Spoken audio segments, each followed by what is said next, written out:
Promised Land, Part 2. Yes, We Can, Chapter 5.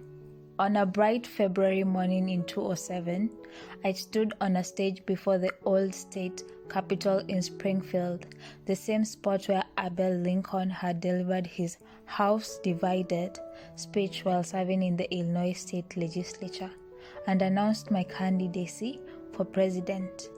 With temperatures in the low teens, we'd been worried that the cold might scare people off, but by the time I stepped up to the microphone, more than 15,000 people had gathered in the plaza, adjoining streets, all of them in a festive mood, bundled in parks, scarves, ski caps, and earmuffs, many of them hoisting handmade or camp-provided Obama signs, their collective breath hovering like patches of clouds. My speech, carried like on cable TV, captured our campaign's big theme: the need for fundamental change, the need to tackle long-term problems like healthcare and climate change, the need to move past the entire Washington partisan divide, the need for an engaged and active citizenry. Michelle and the girls joined me on stage to ever the roaring crowd when I finished. The massive American flags hanging across nearby buildings, making for a spectacular backdrop. From there, my team and I flew to Iowa, where in 11 months, the nation's first contest for the nomination would take place, and where we were counting on an early victory to catapult us past more seasoned opponents.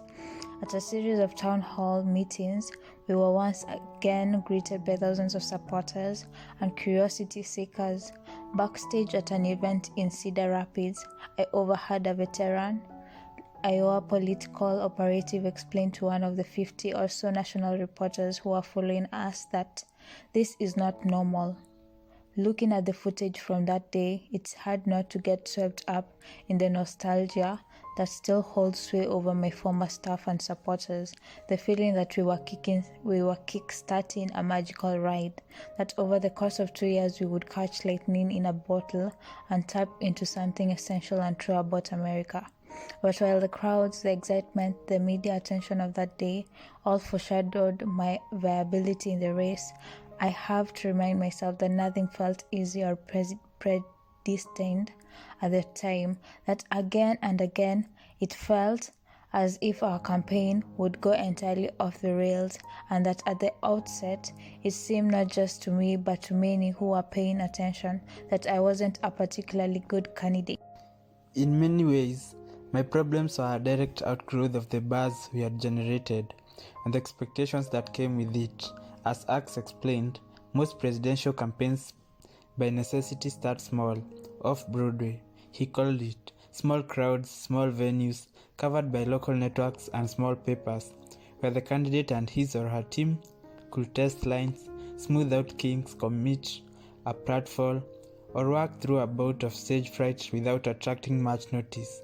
We didn't have that luxury.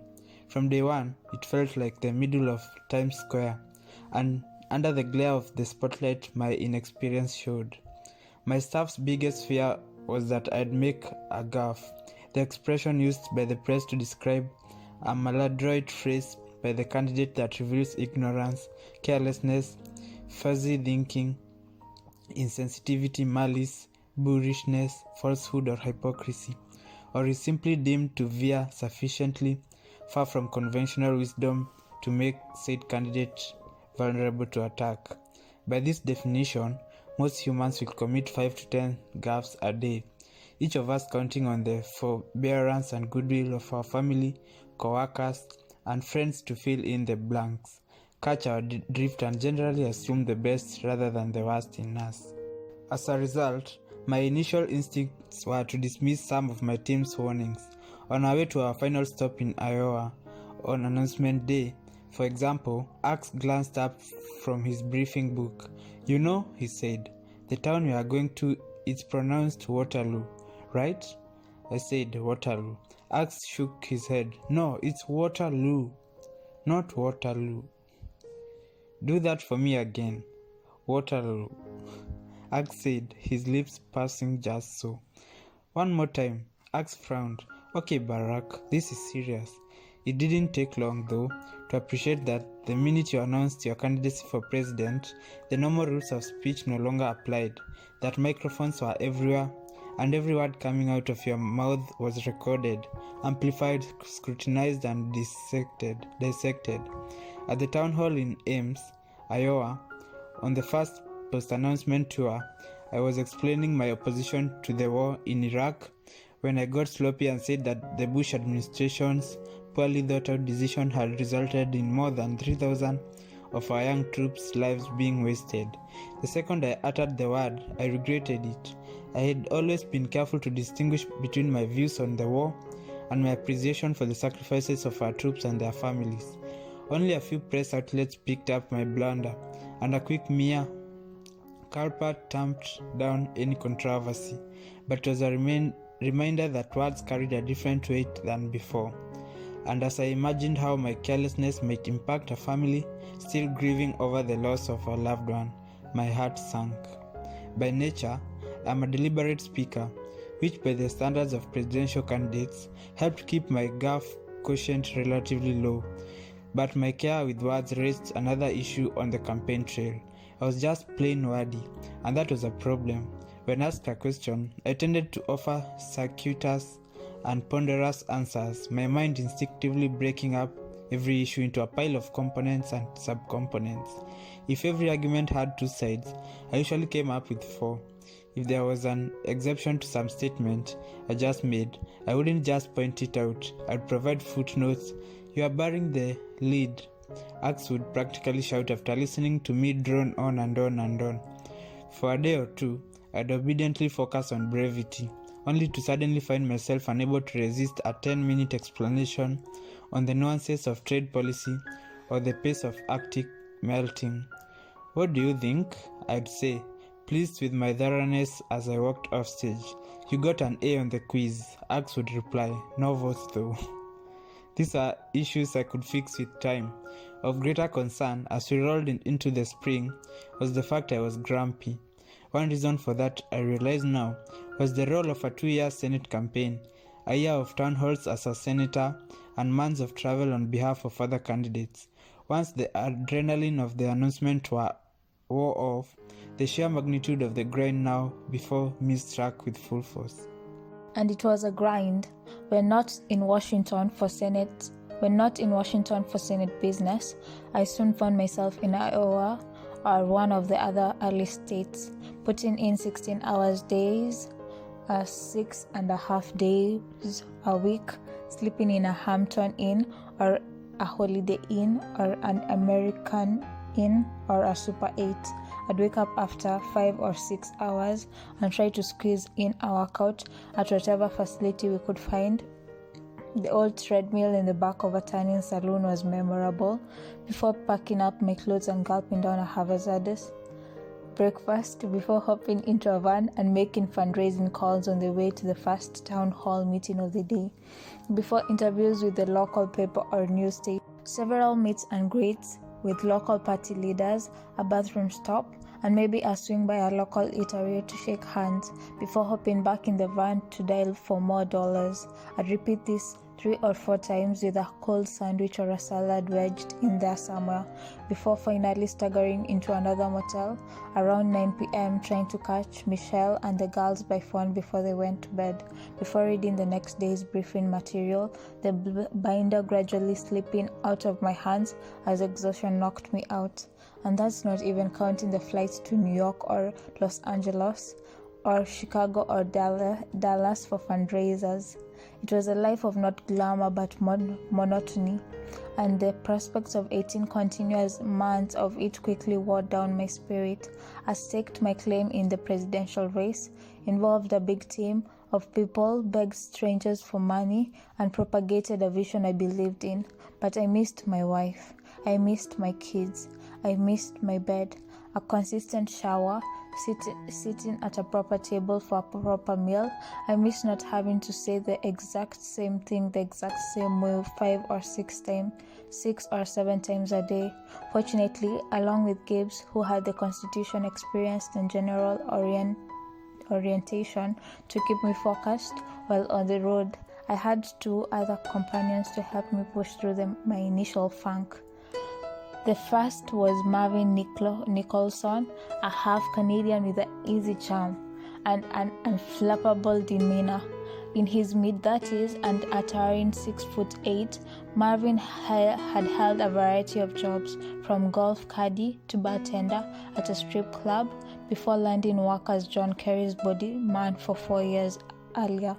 It's a strange role, the body man, a personal assistant and jack of all trades, responsible for making sure that the candidate has everything he or she needs to function, whether a favorite snack or a couple of Advil, or an umbrella when it's wet, or a scarf when it's cold, or the name of the country chairman who's striding your way for a handshake.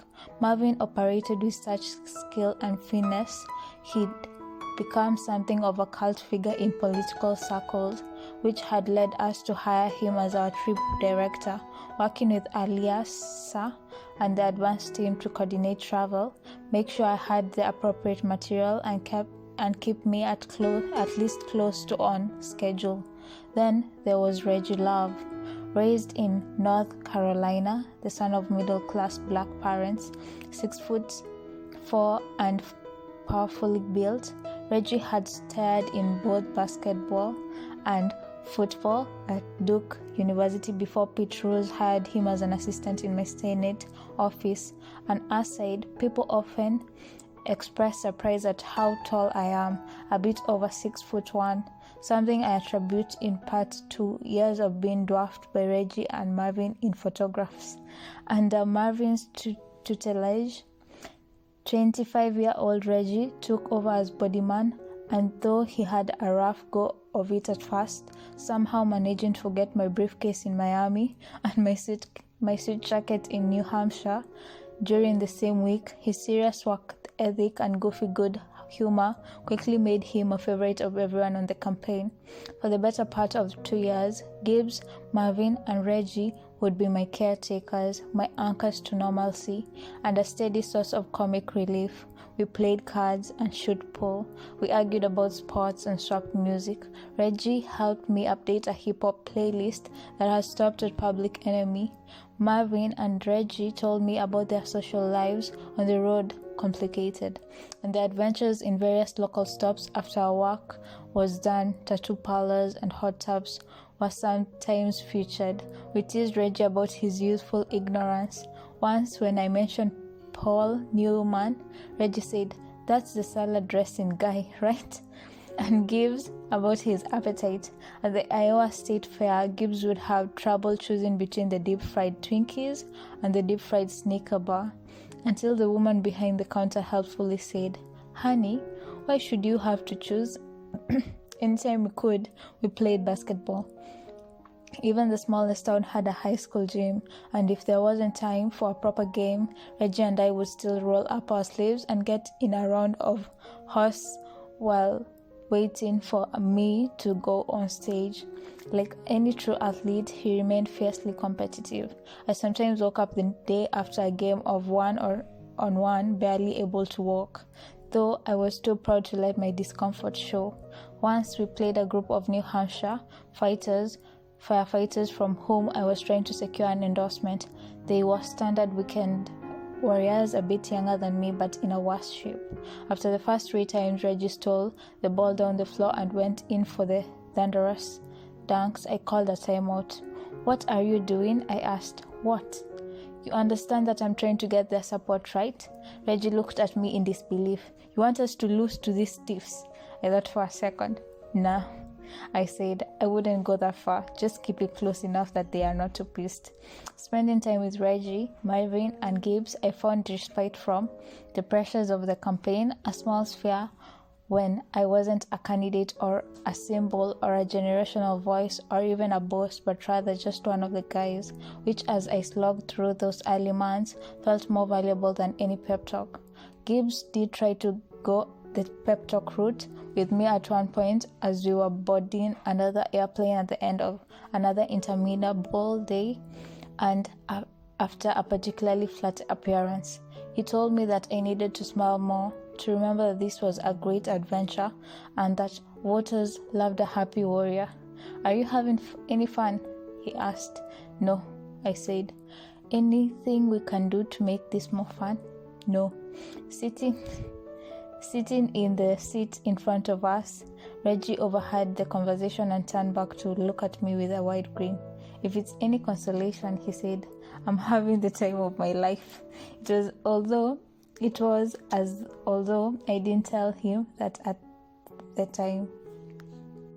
All the while, I was learning a lot and quickly. I spent hours dutifully poring over the fat briefing books prepared by my staff, inhaling the latest studies on the value of early childhood education, new developments in battery technology that would make clean energy more accessible, and China's manipulation of its currency to boost its exports. Looking back, I realized I was doing what most of us tend to do when we are uncertain or floundering. We reach for what feels familiar, what we think we are good at. I knew policy. I knew how to consume and process information. It took a while to figure out that my problem wasn't a lack of a 10-point plan. Rather, it was my general inability to boil issues down to their essence, to tell a story that helped explain an increasingly uncertain world to the American people and make them feel that I, as president, could help them navigate it. My more seasoned opponents already understood this. I embarrassed myself early in the presence of at a healthcare forum sponsored by the Service Employees International Union, held in Las Vegas on a Saturday evening late in March 2007. Plouffe had resisted my participation. In his view, such cattle calls, where the candidates appeared before this or that democratic interest group, played to the strength of insiders and took time away from direct voter contact. I disagreed. Healthcare was an issue I felt strongly about, not only because I had heard many devastating personal stories while campaigning, but because I had never forget my mother in her waning days, fretting not just about her chances of survival, but about whether her insurance would keep her solvent during treatment. As it turned out, I should have listened to Plouffe. My head was crammed with too many facts and too few answers. Before a large audience of health workers, I stumbled, mumbled, hemmed, and hawed on stage. Under pointed questioning, I had to confess that I didn't yet have a definite plan for delivering affordable health care. You could hear crickets in the auditorium. The Associated Press ran a story critiquing my showing at the forum, one that would promptly get picked up by outlets across the country, under the painful headline, "Is Obama all style and little substance?" My performance stood in sharp contrast to those of John Edwards and Hillary Clinton, the two leading contenders. Edwards, the handsome and polished former vice presidential candidate, had left the Senate in 2004 to be John Kerry's running mate, then made a show of starting a poverty center, but really never stopped campaigning full-time for president. Though I didn't know him well, I had never been particularly impressed with Edwards, despite the fact that he had working-class roots. His newly minted populism sounded synthetic and poll-tested to me, the political equivalent of one of those body bands dreamed up by a studio marketing department. But in Las Vegas, I was chastened as I watched him lay out a crisp proposal for universal coverage, displaying all the gifts that had made him a successful trial lawyer back in North Carolina. Hillary was even better. Like many people, I'd spent the 1990s observing the Clintons from afar. I had admired Bill's prodigious talent and intellectual firepower. If I wasn't always comfortable with the specifics of his so-called triangulations, signing welfare reform legislation with inadequate protections for those who couldn't find jobs, the tough on crime rhetoric that would contribute to an explosion in the federal prison population, I appreciated the skill with which he had steered progressive policy making and the Democratic Party back towards electability. As for the former First Lady, I found her just as impressive and more sympathetic. Maybe it was because in Hillary's story, I saw traces of what my mother and my grandmother had gone through, all of them smart, ambitious women who had chafed under the constraints of their time, having to navigate male egos and social expectations. If Hillary had become guarded, perhaps overly scripted, who could blame her given the attacks she had been subjected to? In the Senate, my favorable opinion of her had been largely confirmed. In all our interactions, she came across as hardworking, personable, and always impeccably prepared. She also had a good, hearty laugh that tended to lighten the mood of everyone around her. That I decided to run, despite Hillary's presence in the race, had less to do with my assessment on her personal shortcomings and more to do with my feeling that she just couldn't escape the rancor, grudges, and hardened assumptions arising out of the Clinton White House years. Fear or not, I didn't see how she could close America's political divide, or change how Washington did business, or provide the country with the fresh start it needed. Yet watching her speak passionately and knowledgeably about healthcare on stage that evening at the SEIU forum, and hearing the crowd cheer enthusiastically after she was done, I wondered if I had miscalculated. That forum would hardly be the last time Hillary, or for that matter half the primary field, outperformed me, for it soon seemed as if we were gathered for debate once every 2 or 3 weeks. I had never been particularly good in these formats myself. My long wind-ups and preference for complicated answers worked against me, particularly on stage with 7 savvy pros and a single time minute to answer a question. During our first debate in April, the moderator called time at least twice before I was done speaking. After about how I'd handle multiple terrorist attacks, I discussed the need to coordinate federal help, but neglected to mention the obvious imperative to go after the perpetrators. For the next several minutes, Hillary and others took turns pointing out my oversight. Their tones were somber, but the gleam in their eyes said, "Take that, rookie." Afterward, Axe was gentle in his post-game critique.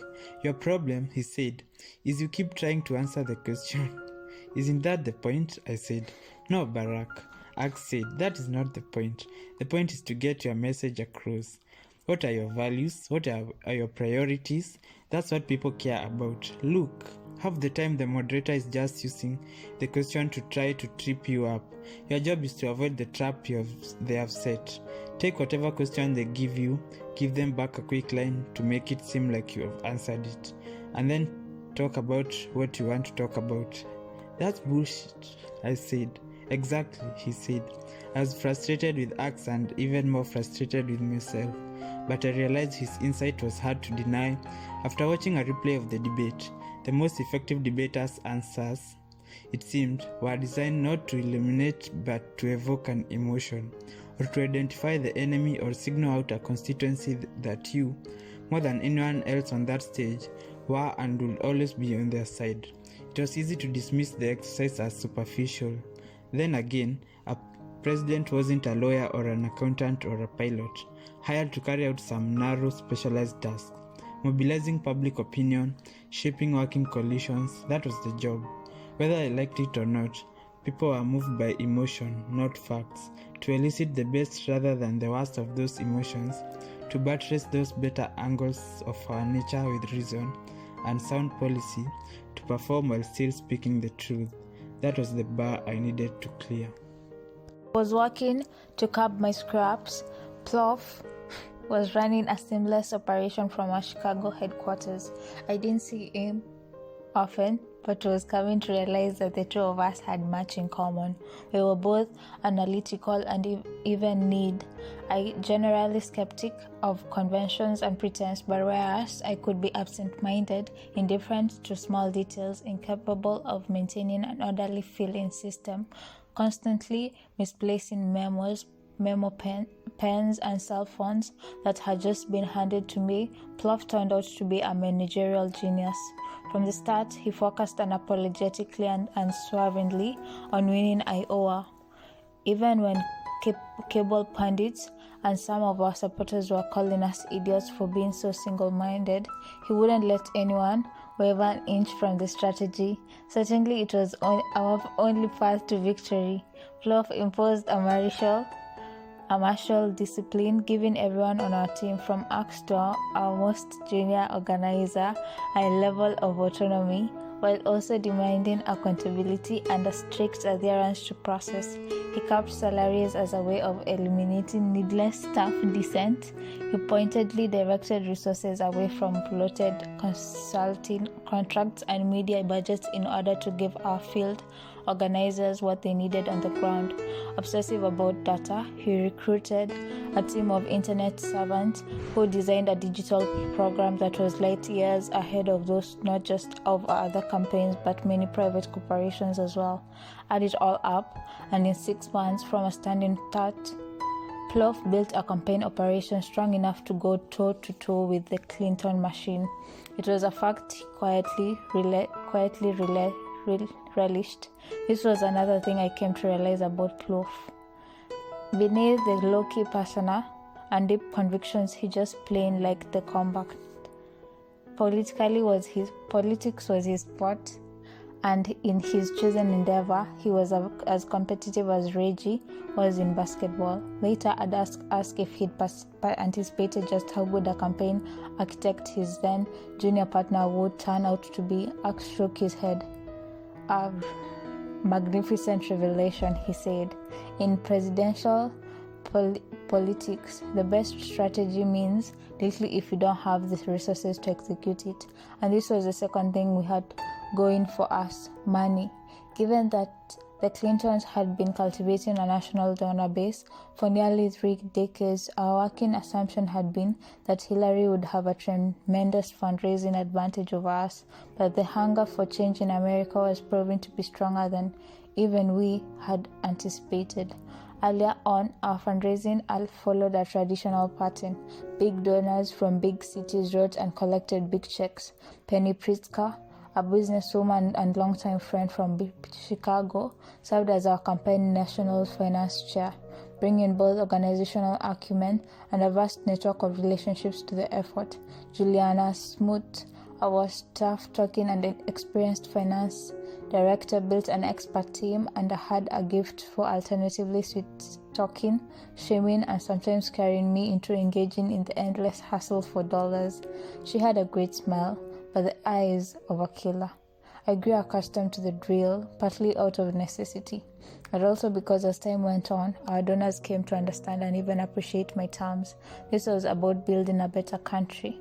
I'd tell them, not about egos or prestige. I would listen to their take on an issue, especially if they had some expertise, but I wouldn't shade my position to satisfy them.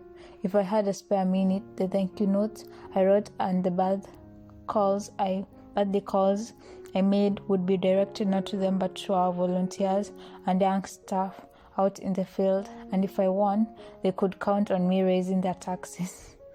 This attitude lost us a few donors but helped develop a culture among us supporters that wasn't about perks or status. And anyway, with each successive month, the makeup of our donors base was shifting. Small donations in $10s or $20s or $100 increment started pouring in, most coming through the internet from college students who pledged their Starbucks budget for the duration of the campaign, or grandmas who'd taken up a sewing circle collection. All told, during primary season, we would raise millions from small donors, allowing us to compete in every state for every vote. More than the money itself, the spirit behind the giving, the sense of ownership that the accompanying letters and the email's message convey, infused the campaign with grassroots energy. This is not all up to you. These donations told us, we are here on the ground, millions of us scattered across the country, and we believe we are all in. More than a strong operation strategy and effective grassroots fundraising, a third element kept both the campaign and our spirits afloat that first year: the work of our Iowa team and the indefatigable leader Paul Tewies. Paul grew up in Mountain Lake, a far town tucked in the southwest corner of Minnesota, a place where everyone knew and looked out for one another, where kids biked everywhere and nobody locked their doors, and where every student played every sport because in order to field a full team, none of the coaches could afford to cut anybody. Mountain Lake was also a conservative place, which made the Tewies family stand out a little. Paul's mom instilled in him early an allegiance to the Democratic Party that was second only to the family's allegiance to the Lutheran faith. When he was 6 years old, he patiently explained to a classmate that he shouldn't support the Republicans because their family ain't rich. 4 years later, he cried bitterly when Jimmy Carter lost to Ronald Reagan. Paul's father was proud enough of his son's passion for politics that he shared the episode with a friend, the town's high school civics teacher, who in turn, perhaps hoping that a 10-year-old's interest in public affairs might inspire silent teenagers, relayed it to his class. For the next several days, older kids teased Paul mercilessly, scrunching up their faces like crybabies whenever they spotted him in the halls. Paul was undeterred. In high school, he organized a dance to raise money for Democratic candidates. In college, he interned for the local state representative, and in a feat that gave him particular pride, somehow managed to deliver one of the Mountain Lake's 2 precincts to his favored candidate, Jesse Jackson, in the 1988 presidential primary. By the time I met him in 2007, Paul had worked on just about every type of the campaign imaginable, from mayoral races to congressional races. He had served as Al Gore's Iowa State Caucus Director and as the Director of Field Operations across the country for the Democratic Senatorial Campaign Committee. He was 38 by then but looked older, stocky and slightly balding, with a pale blonde mustache and pale skin to match.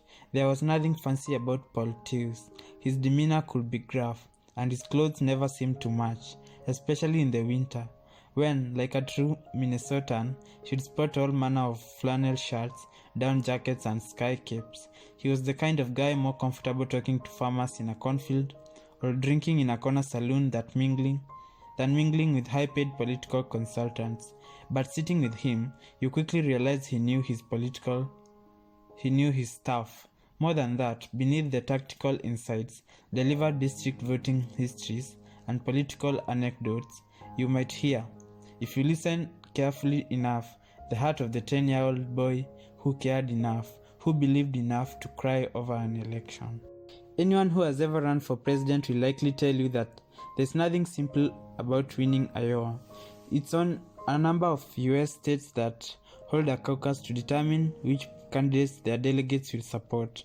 As opposed to a traditional primary election in which citizens cast their votes privately and large at their convenience, a caucus is more of a throwback to town hall style democracy, when voters showed up at an appointed hour, usually at a school gym or a library in their precinct, and debated the merits of each candidate in a neighborly manner for as long as it took to come up with a winner. Such participatory democracy had much to commend it, but it was time-consuming. A caucus could last 3 hours or more, and required participants to be well-informed, willing to vote publicly, and committed enough to make an evening of it. Unsurprisingly, caucuses tended to attract a small and static cross-section of the Iowa electorate, made up of older voters, party functionaries, longtime partisans, those who hewed in general to the tried and true. This meant that Democratic caucus goers were most likely to support a known quantity like Hillary Clinton than someone like me. From the start, Tews impressed upon Plouffe, and Plouffe in turn impressed upon me, that if we wanted to win Iowa, we needed to run a different kind of campaign. We'd have to work harder and longer, face to face, to win over traditional caucus goers. More important, we have to convince a whole lot of likely Obama supporters, young people, people of color, independents, to overcome the various hurdles and hang-ups and participate in the caucus for the very first time. To do it, Tews insisted on opening offices right away, covering all 99 Iowa counties, and for each office would hire a young staffer who, with little pay or day-to-day supervision, would be responsible for engineering their own local political movement. It was a big investment and an early gamble, but we gave Tews the green light. He went to work with an outstanding team of deputies who helped to develop his plan. Mitch Stewart, Mary Grace Galston, Ann Philly Peace, and Emily Purcell, all of them smart, disciplined, with experience on multiple campaigns, and under 32 years old. I spent most of the time with Emily, who was an Iowa native and had worked for former Governor Tom Vilsack. Tews figured she'd be especially helpful to me as I navigated local politics. She was 26, one of the youngest in the group, with dark hair and sensible clothes, and diminutive enough to pass for a high school senior. I quickly discovered she knew just about every Democrat in the state and had no qualms about giving me very specific instructions at every stop, covering whom I should talk to and which issues the local community most cared about. This information was delivered in a deadpan monotone, along with a look that suggested a low tolerance for foolishness, a quality Emily may have inherited from her mom, who had worked at the Motorola plant for 3 decades and still managed to put herself through college. During the long hours we spent traveling between events in a rented campaign van, I made it my mission to coax a smile out of Emily, jokes, wisecracks, puns, stray observations about the size of Reggie's head.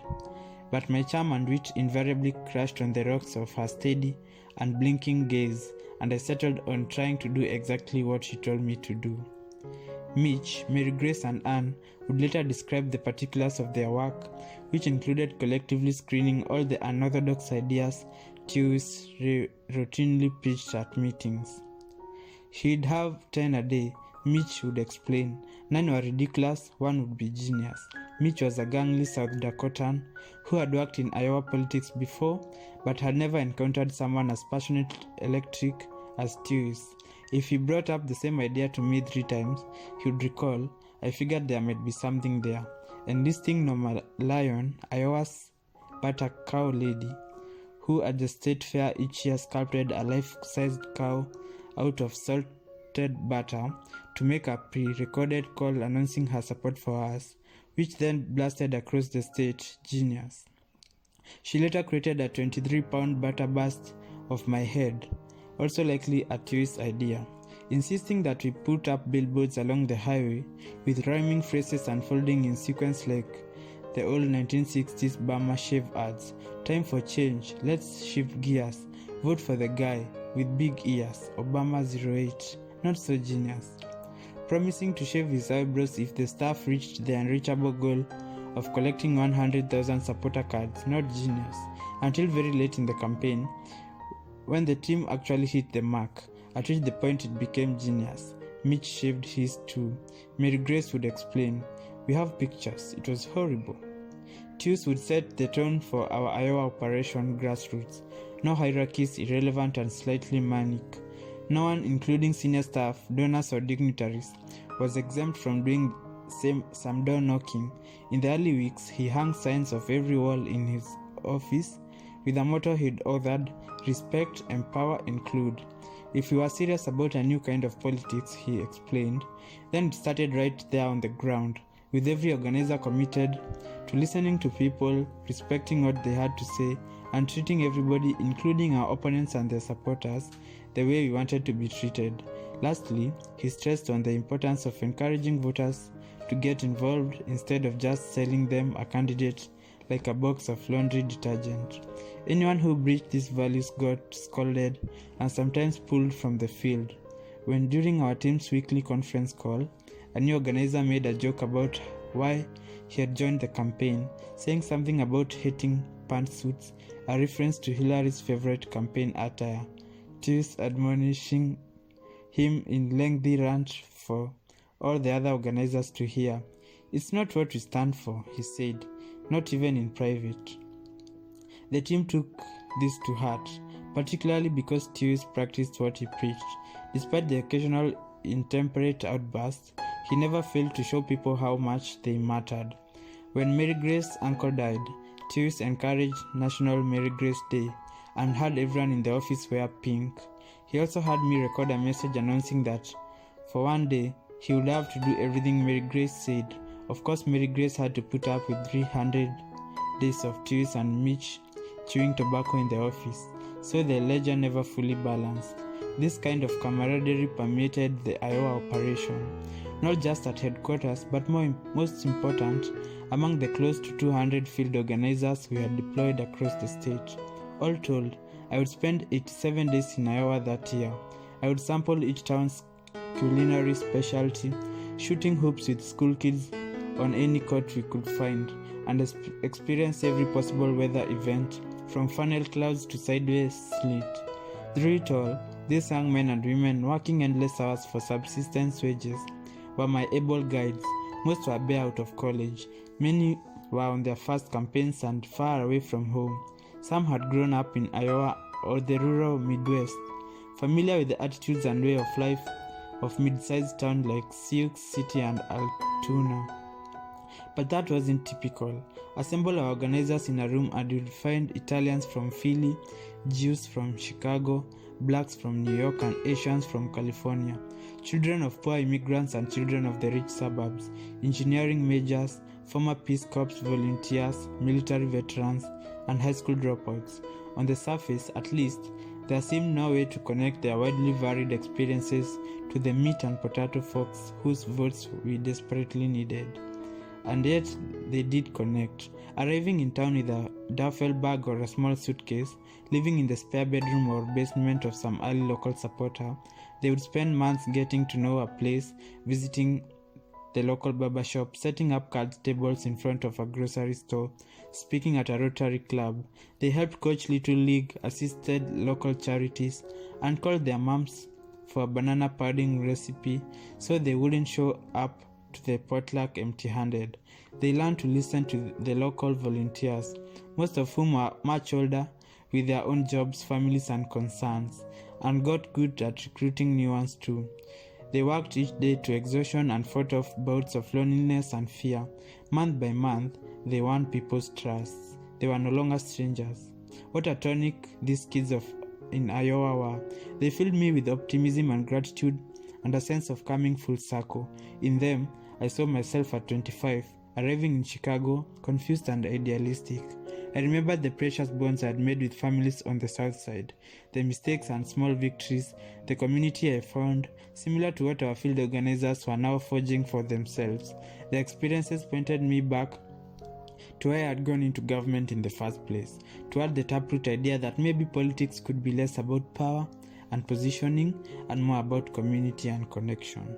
Our volunteers across Iowa might believe in me, I thought to myself, but they were working as hard as they were, mainly because of those young organizers, just as those kids may have signed up to work for the campaign because of something I'd said or done, but now they belong to the volunteers. What drove them, what sustained them, independent of their candidate or any particular issue, were the friendships and relations, the mutual loyalty and progress born of the joint effort. That and their chorus boss back in Des Moines, the one who was promising to shave his eyebrows if they succeeded. By June, our campaign had turned a corner. Thanks to skyrocketing internet donations, our financial performance continued to far outstrip our projections, allowing us to go up early on Iowa TV. With school out for summer, Michelle and the girls were able to join me more often on the road, rambling across Iowa in an RV, the sounds of their chatter in the background. The sound of their chatter in the background as I made calls, seeing Reggie and Marvin taking on Malia or Sasha in a marathon game of UNO, feeling the gentle weight of one daughter or another sleeping against me on an afternoon leg, and always the obligatory ice cream stops. All of it filled me with a joy that carried over into my public appearances. The nature of those appearances changed as well as the initial novelty of my candidacy wore off. I found myself seeking to more manageable crowds, a few hundreds rather than thousands, which gave me the chance once again to meet people one-on-one and listen to their stories. Military spouses describing the day-to-day struggles of running a household and fighting off the terror of possibly hearing bad news from the front. Farmers explaining the pressures that led them to surrender their independence to big business concerns. Laid-off workers talked to me through the myriad ways that exciting job training programs had failed them. Small business owners detailed the sacrifices they'd made to pay for their employees' health insurance until just one employee fell sick, and everyone's premium became unaffordable, including their own. Informed by these stories, my stamp speech became less abstract, less a matter of the head, and more about matter of the heart. People had their own lives reflected in these stories, learning that they were not alone in their hardships, and with that knowledge, more and more of them signed up to volunteer on my behalf. Campaigning on this more retail human scale also offered the opportunity for chance encounters that made the campaign to come alive. That's what happened when I visited Greenwood, South Carolina, one day in June. Though most of my time was spent in Iowa, I was also paying regular visits to other states like New Hampshire, Nevada, and South Carolina, whose primaries and caucus would follow in quick succession. The trip to Greenwood was the result of a rash promise I'd made to an influential legislator who'd offered to endorse me, but only if I visited her hometown. As it turned out, my visit was poorly timed, coming during an especially rough week amid bad poll numbers, bad stories in the paper, bad mood, and bad sleep. It didn't help that Greenwood was more than an hour from the nearest major airport. We were driving through torrential rains, and when I finally arrived at the municipal building where the event was supposed to be held, I found only 20 people or so gathered inside, all of them as damp as I was from the storm. A wasted day, I thought to myself, mentally ticking off all the other work I could have been doing. I was going through the motions, shaking hands, asking people what they did for a living, quietly trying to calculate how fast I could get out of there, when suddenly I heard a piercing voice shout, "Fired up!" My staff and I were startled, thinking maybe it was a heckler, but without missing a beat, the rest of the room responded in unison, "Ready to go." Again, the same voice shouted, "Fired up!" And once again the group responded, "Ready to go." And sure of what was happening, I turned to look behind me, my eyes landing on the source of the commotion, a middle-aged black woman dressed like she had just come from church, with a colorful dress and a big hat, and an ear-to-ear grin that included a shiny gold tooth. Her name was Edith Child. In addition to serving on the Greenwood County Council and in the local NAC chapter, while also being a professional private eye, it turned out she was well known for this particular call and response. She started it at Greenwood's football games, 4th of July parades, community meetings, or whenever the spirit happened to move her. For the next few minutes, Edith led the room in hollering up, "Fired up, ready to go." Back and forth again and again. I was confused at first, but figured it would be impolite of me not to join in. And pretty soon I started to feel kind of fired up. I started to feel like I was ready to go. I noticed everybody at the meeting suddenly was smiling too. And after the chant was done, we settled down and talked for the next hour about the community and the country and what we could do to make it better. Even after I left Greenwood for the rest of the day, every so often I'd point to someone on my staff and ask, "You fired up?" Eventually it became a campaign rallying cry, and that, I suppose, was the part of politics that would always give me the most pleasure, the part that couldn't be diagrammed, that defied planning or analytics, the way in which, when it works, a campaign, and by extension a democracy, proved to be a chorus rather than a solo act. Another lesson I learned from voters, they were not interested in hearing me parrot conventional wisdom. During the first few months of campaigning, I'd worry at least subconsciously about what Washington opinion makers thought. In the interest of being deemed sufficiently serious or presidential, I'd become stiff and self-conscious, undermining the very rationale that had led me to run in the first place. But by the summer, we went back to the first principles and actively looked for opportunities to challenge the Washington playbook and tell hard truths. Before a teacher union gathered, I argued a lot, not only for higher salaries and more flexibility in the classroom, but also for great accountability. That last bit eliciting a deafening silence and then a smattering of boos in the hall. At the Detroit Economic Club, I told automatic executives that as president, I would push hard for higher fuel economy standards, a position ardently opposed by the big three automakers.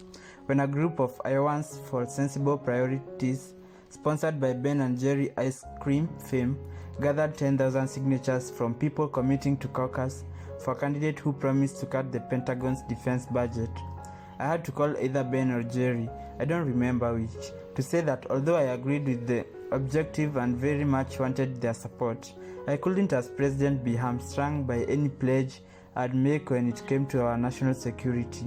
The group eventually opted to endorse John Edwards. I was starting to look different from my Democratic rivals in more ways than the obvious one. During a debate in late July, I was shown images of Fidel Castro, Iranian President Mahmoud Ahmadinejad, North Korean leader Kim Jong II, and a couple of other despots, and asked if I'd be prepared to meet with any of them during my first year in office. Without hesitation, I said yes. I'd meet with any world leader if I thought it could advance US interests. Well, you would have thought I had said the world was flat. When the debate was over, Clinton, Edwards, and a bunch of other candidates pounced, accusing me of being naive, insisting that a meeting with the American president was a privilege to be earned. The press corps in large part seemed to agree.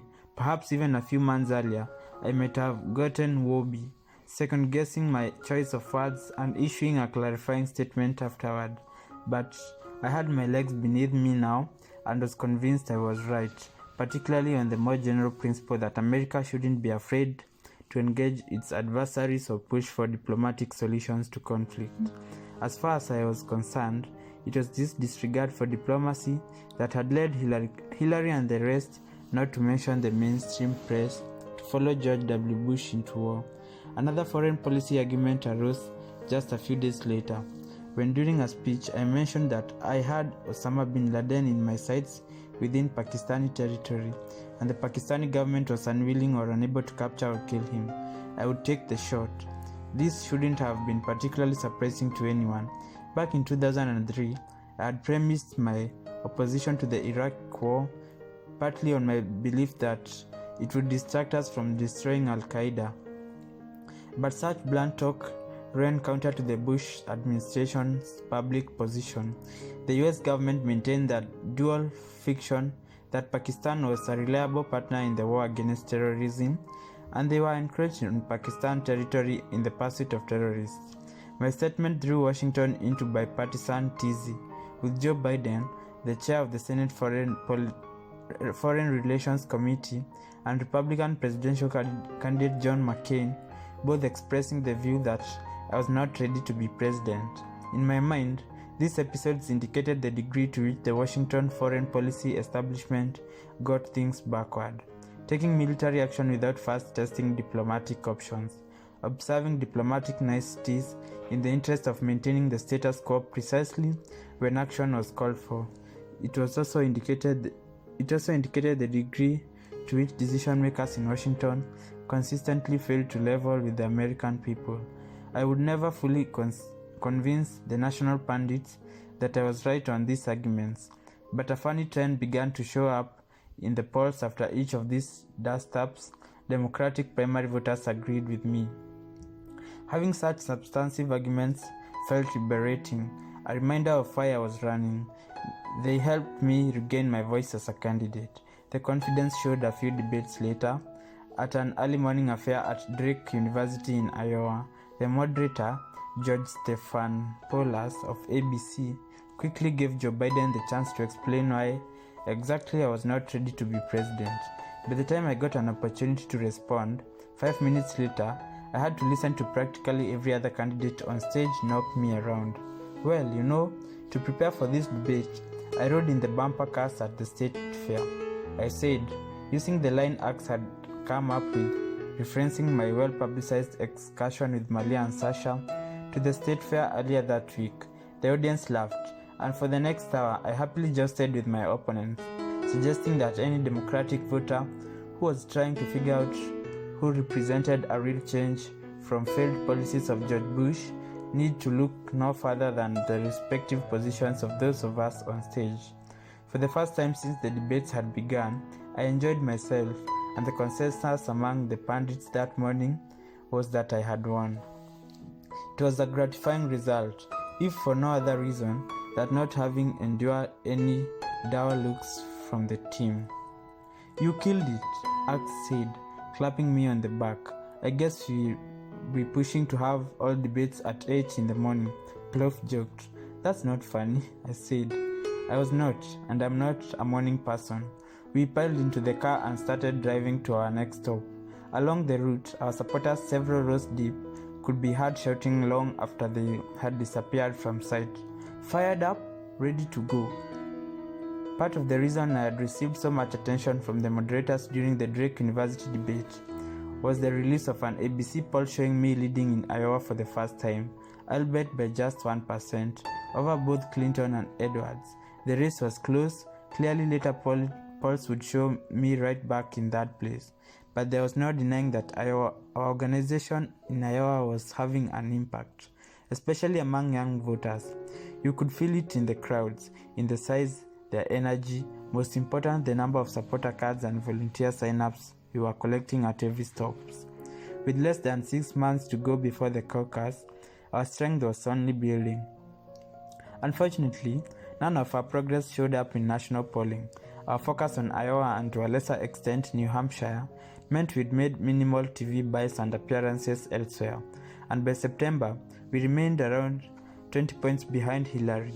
Plouf did his best to educate the press as to why national polls were meaningless at this early stage, but to no avail. Increasingly, I found myself fielding anxious phone calls from supporters around the country, many offering policy advice, advertising suggestions, complaints that we had neglected this or that interest group, and general questions about our competence. Two things finally flipped the narrative. The first one, not of our making. At a late October debate in Philadelphia, Hillary, whose performances until then had been nearly flawless, got tangled up, unwilling to provide a straight answer on the issue of whether undocumented workers should be allowed driver's licenses. Undoubtedly, she had been coached to hedge her response, saying it was an issue that divided the Democratic base. Her efforts to straddle the fence only fed the already prevalent impression that she was a garden variety Washington politician, sharpening the contrast we had been hoping to make. And then there was what happened at the Iowa Jefferson-Jackson dinner on November 10, which was of our making. Traditionally, the JJ dinner signaled the final sprint to caucus day and offered a kind of barometric reading of where the race stood, with each candidate delivering a 10-minute speech without notes before an arena of 8,000 potential caucus goers, as well as the national media. As such, it was a key test of both of our message's appeal and our organizational prowess going into the final few weeks. We put everything we had into a successful showing, lining up buses to bring in supporters from all 99 counties across the state and dwarfing turnouts from other campaigns. John Legend gave a short pre-dinner concert on our behalf for more than 1,000 people, and when it was done, Michelle and I led the entire procession down the street to the arena where the dinner was being held. A pumped-up local high school drum and drill corps called the Icerates performing beside us, their happy racket giving us the air of a conquering army. The speech itself won the day for us. To that point in my political career, I had always insisted on writing the bulk of any important speech myself, but campaigning non-stop as I was, there was no way I would have time to write the JJ dinner remarks on my own. I had to trust Favs, with guidance from Axe and Plouf, to produce a draft that effectively summarized my case for the nomination. And Favs delivered.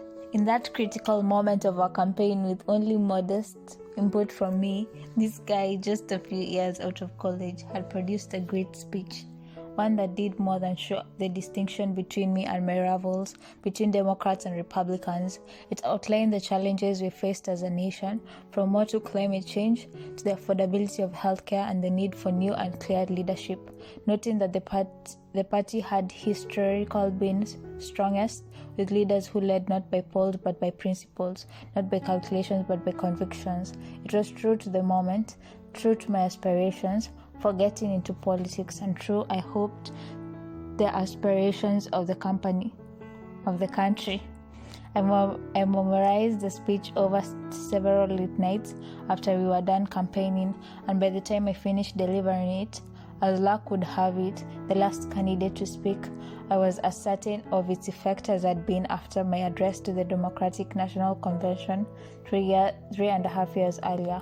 Looking back, the night of the JJ dinner was when I became convinced we would win Iowa, and by extension, the nomination, not necessarily because I was the most polished candidate, but because we had the right message for the time and had attracted young people with prodigious talent to throw themselves behind the cause.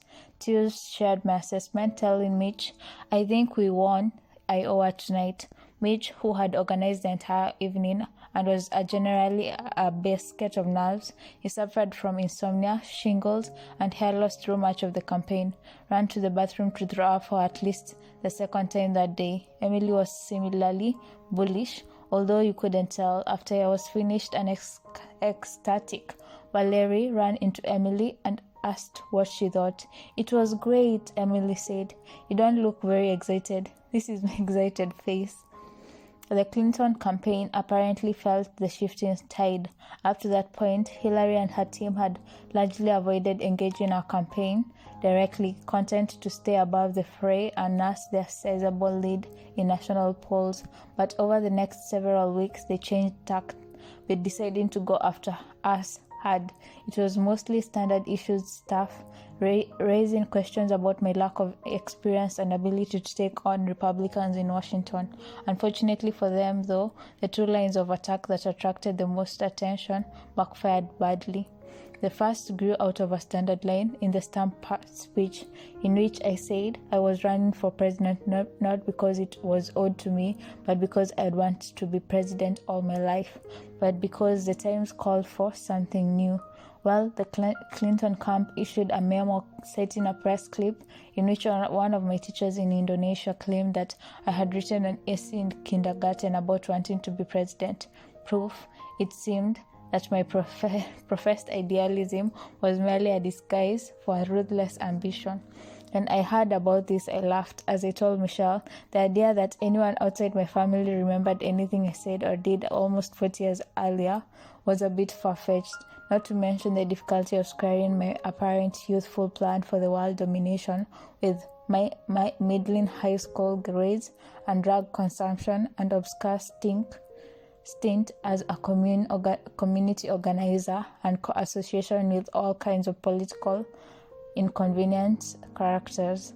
Of course, over the next decade, we discovered that absurdity, incoherence, or a lack of actual support didn't prevent various crackpot theory about me, peddled by political opponents, conservative news outlets, critical biographers, and the like from gaining real traction. But in December 2007, at least, the Clinton team's opposition research into what I called my kindergarten files was viewed as a sign of panic and widely panned. Less amusing was an interview in which Billy Shaheen, the co-chair of Clinton's campaign in New Hampshire, suggested to a reporter that my self-disclosed prior drug use would prove fatal in a matchup against the Republican nominee. I didn't consider the general question of my youthful indiscretions out of bounds, but Shaheen went a bit further, implying that perhaps I had dealt drugs as well. The interview set off a furor, and Shaheen quickly resigned from his post. All this happened just ahead of our final debate in Iowa. That morning, both Hillary and I were in Washington for a Senate vote. When my team and I got to the airport for the flight to Des Moines, Hillary's chartered plane turned out to be parked right next to ours. Before takeoff, Huma Abedin, Hillary's aide, found Reggie and let him know that the senator was hoping to speak to me. I met Hillary on the tarmac, Reggie and Huma hovering a few paces away. Hillary apologized for Shaheen. I thanked her and then suggested we both do a better job of reining in our surrogates. At this, Hillary got agitated, her voice sharpening as she claimed that my team was routinely engaging in unfair attacks, distortions, and underhanded tactics. My efforts at lowering the temperature were unsuccessful, and the conversation ended abruptly, with her still visibly angry as she boarded her plane. On the flight to Des Moines, I tried to appreciate the frustrations Hillary must have been feeling. A woman of enormous intelligence, she had toiled, sacrificed, endured public attacks and humiliations, all in service of her husband's career, while also raising a wonderful daughter. Out of the White House, she had carved a new political identity, positioning herself with skill and tenacity to become the prohibitive favorite to win the presidency. As a candidate, she was performing almost flawlessly, checking every box, winning most debates, raising scads of money, and now to find herself suddenly in close contest with a man 14 years younger, who had to pay the same dues, who didn't carry the same battle scars, and who had seemed to be getting every break and effort, every benefit of the doubt. Honestly, who wouldn't be aggravated? Moreover, Hillary was entirely wrong about my team's willingness to give as good as it got. Compared to other modern presidential campaigns, we really were different, consistently emphasizing a positive message, highlighting what I stood for rather than what I was against. I policed our tone from top to bottom. More than once, I killed TV spots I felt were unfair and too harsh. Still, we sometimes fell short of a high-minded rhetoric.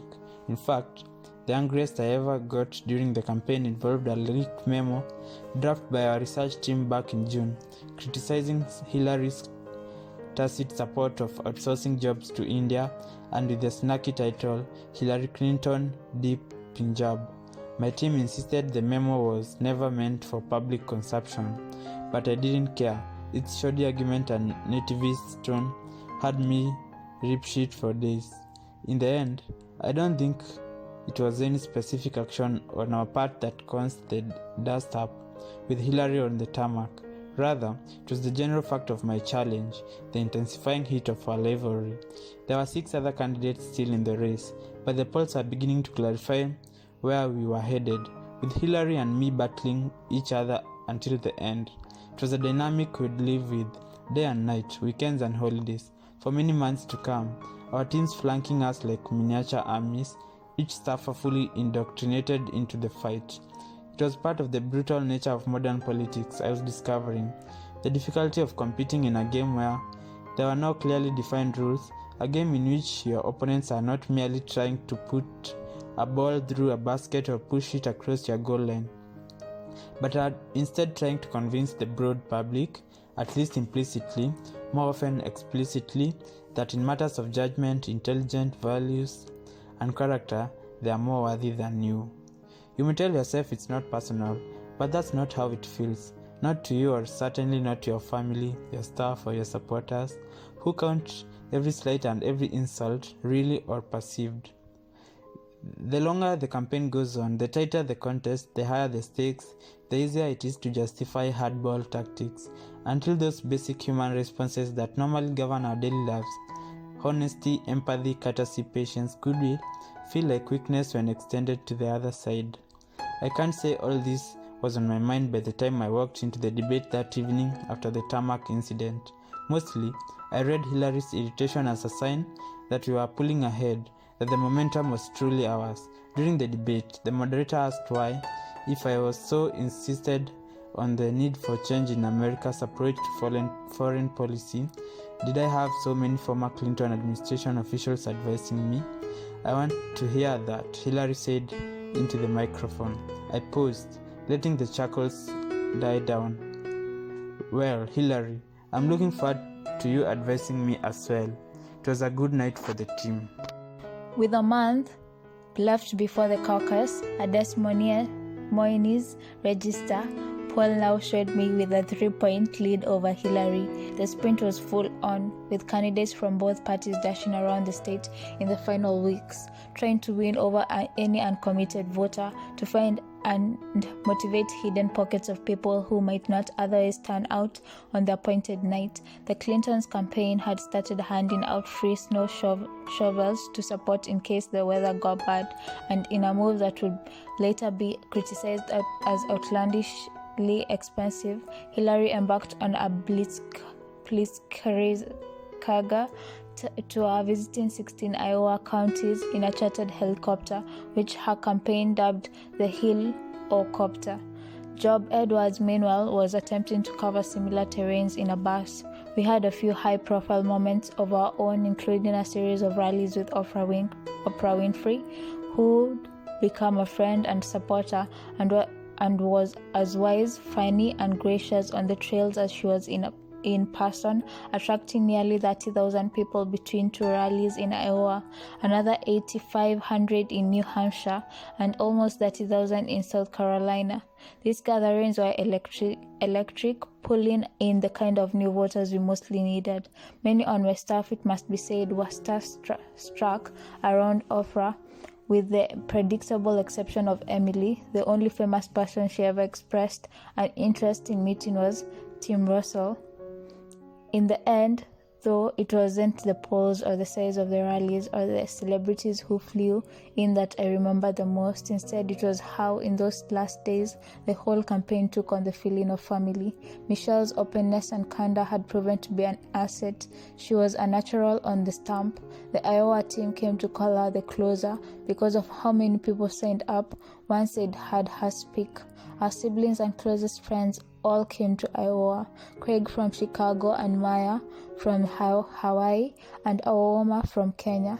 The Nesbits, the Wait Takers, Valerie and all their kids, not to mention Michelle's parcel of aunts, uncles and cousins, my childhood friends from Hawaii, buddies from my organizing days, law school classmates, former state senate colleagues, and many of our donors came, arriving in groups like big traveling reunions, often without me even knowing they were there. Nobody asked for any special attention. Instead, they just reported to field offices where the kid in charge would hand them a map and a list of supporters to contact so they could then celebrate the week between Christmas and New Year's with a clipboard in hand, knocking on doors in the face numbing cold. It was more than just blood relatives or people we'd known for years. The people of Iowa whom I'd spent so much time with felt like family too. They were local party leaders like Attorney General Tom Miller and Treasurer Mike Fitzgerald, who had taken a flyer on me when few found would give me a shot. There were volunteers like Gary Lamb, a progressive farmer from Tama County who had helped us with rural outreach. Leo Peck, who at 82 had knocked on more doors than just about anybody. Mary Oritz, an African-American nurse married to an Hispanic man in a mostly white town, who came into the office to make calls 3 or 4 times a week, sometimes cooking dinner for organizers there because she thought he was too skinny. Family. And then, of course, there were the field organizers. As busy as they were, we decided to have them invite their parents to the JJ dinner. And the next day we hosted a reception for them just so that Michelle and I could say thank you to each of them and to their parents for having produced such amazing sons and daughters. To this day, there's nothing I wouldn't do for those kids. On the big night, Plouffe and Valerie decided to join me, Reggie and Marvin, on a surprise visit to high school in Ankeny, a suburb of Des Moines, where several presidents would be holding their caucus. It was January 3rd, just after 6 p.m., less than an hour before the caucus was scheduled to begin, and yet the place was already packed. People streamed towards the main building from every direction, a noisy festive of humanity. No age, race, class, or body type appeared unrepresented. There was even one ancient-looking character dressed as Gandalf from The Lord of the Rings, complete with a long white cloak, a plumbing white beard, and a stud wooden staff, on top of which he'd somehow managed to mount a small video monitor, looping a clip of my JJ dinner speech. We had no press with us then, and I took my time wandering through the crowd, shaking hands and thanking those who'd planned to support me, asking those who were caucusing for another candidate to please at least make me their second choice. A few had last-minute questions about my stance on ethanol or what I intended to do about human trafficking. Over and over again, people rushed up to tell me that they never caucused before, some had never even bothered to vote, and that our campaign had inspired them to get involved for the very first time. I didn't know I counted before, one woman said.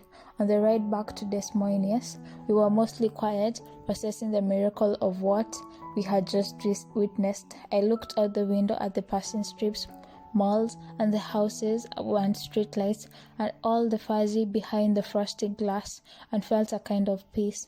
We were hours still from knowing what would happen. The result, when they came in, showed us winning Iowa decisively, carrying just about every demographic group. Our victory, propelled by unprecedented turnout, including tens of thousands of people who'd participated for the first time.